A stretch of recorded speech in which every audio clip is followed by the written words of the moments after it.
At this moment, most young people, how they understand the world is more easily articulated through film than writing or reading. It's around us, it surrounds you. You watch movies, you see life's meaning as a story like a movie.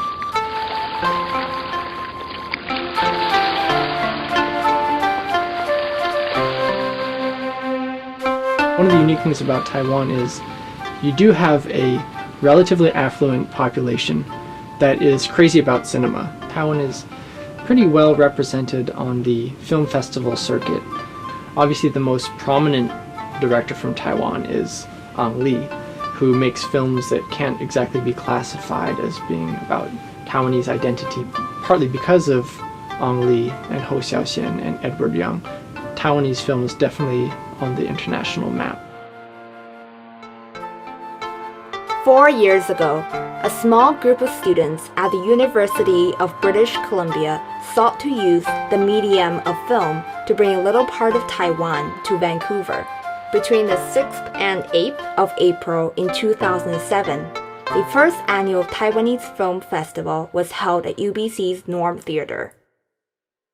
The Taiwanese Film Festival was created by a student club called the UBC Literature, etc. Because we wanted to introduce Taiwan, we started with talking about the different locations in Taiwan, introducing that to the general public in Vancouver. And then in the third year, because we wanted to move more into Vancouver and the non-Asian audience as well, so we focused around more of the human aspects and introduced that theme. This year we're actually not going to have a theme and probably brand it more around the Taiwanese Film Festival itself instead of a slogan. The festival was expected to attract a mostly Taiwanese audience, but contrary to expectations, 2009 statistics revealed that approximately half of total attendees were non-Taiwanese. Additionally, 15% of attendees were non-Asians, demonstrating the festival has been successfully drawing mainstream filmgoers. Film festivals are particular venues and sites for multiple purposes. One purpose is the passing on or translating of a set of knowledges from one generation to another. People coming to the Taiwanese Film Fest might range from young Taiwanese Canadians who are very interested in consuming the popular culture. Another is to convey a representation of Taiwan to non-Taiwanese, to people who have no idea about Taiwan. And then there may be a large segment of the audience that is there because they like to watch film from around the world. They're international or global film connoisseurs. Different forms of film, like cuisine, is a consumption experience where they can imagine themselves understanding a little better what people in Taiwan are thinking and doing. The representations of the film to them of a life that's exotic and foreign. So I think the popularity of these kinds of film festivals are based on a wide range of audiences who have different reasons for being there, some of which may not be anticipated by the organizers. Taiwanese films have come to occupy a unique and substantial position in the cinematic world. This is impressive for a nation the size of Vancouver Island. UBC professor Dr. Chris Ray says, in the film world, Taiwan has an influence disproportionate to its small size.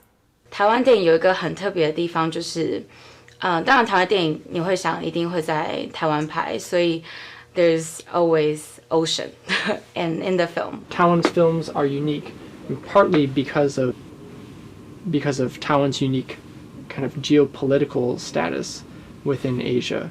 So this in-betweenness is sometimes captured. One of TWIF's goals is to educate people about Taiwan's culture and history. The 2009 Taiwanese Film Festival opened with a sold-out screening of 1895 in Formosa. There's a recent film which talks about the beginning of the Japanese occupation period. There's a scene at the beginning of the film where the Japanese arrive, and there's a prince who's come to oversee at the beginning of the colonial period, and his young doctor, and they look out over the landscape and declare it a beautiful place. The prince muses of perhaps you could plant cherry trees here, and the a young doctor says, well, maybe perhaps a wild cherry would be more adapted to this climate. So it's a wonderful moment that seems to suggest that Taiwan is a beautiful place. It's one that's still relatively uncivilized and needs the civilizing power of Japan. On one hand, it's kind of a filmmaker looking at the colonial other, looking at the colonial power and how it views Taiwan itself. So that's a very interesting kind of double gaze going on there. So you get films like that that really can only be told in Taiwan, that has this very complex history. In the second year, TWIFT brought a documentary that had gained critical acclaim in both Taiwan and Japan to Vancouver. Shōnenko, or Emerald Horizon, is the story of over 8,000 boys who were recruited from Taiwan in 1943 to work in arms factories in wartime Japan. Their lives were uprooted by the hardship and injustice of the war and what came after. There was this Caucasian old lady, and she brought her granddaughter to Taiwanese Film Festival and was doing the second year. 然后他们看了叫做《绿的海平线》的一部 documentary. My friend was sitting right behind the old lady and the granddaughter. She can see them like get really emotionally involved during the film when it's playing, and when they walked out, the old lady told the grandchild, she's like, "This was so good," and they were like still tearing and stuff. There was this old gentleman, everybody was like surrounding him, and my friend went over and then asked what's going on, and apparently he was actually one of the workers that signed the contract and went to Japan. 我觉得一部片可以 reach 到，就是可以感动到不只是从自己国家来的人，或我觉得可以感动到就是一个完全不同 culture， 然后完全没有这些历史背景的，就是历史背景 knowledge 的人，我觉得还蛮 amazing 的。TWIFT's website states its mandate as building a bridge connecting the art of Taiwanese film and the mainstream of Canada. To what degree has this mandate been fulfilled? My name is Andy Wang. I've been here since I was 9. So I was originally born in Taiwan, then I moved over with my family. So I'm helping out with the design department.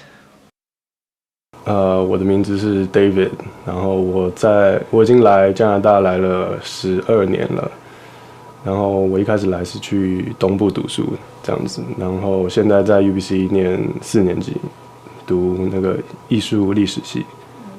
Hi, my name's Eddie Lin, and I'm a grad student from Simon Fraser Universities, and I joined UBCOE about 7 to 8 years ago, and have been with this club ever since.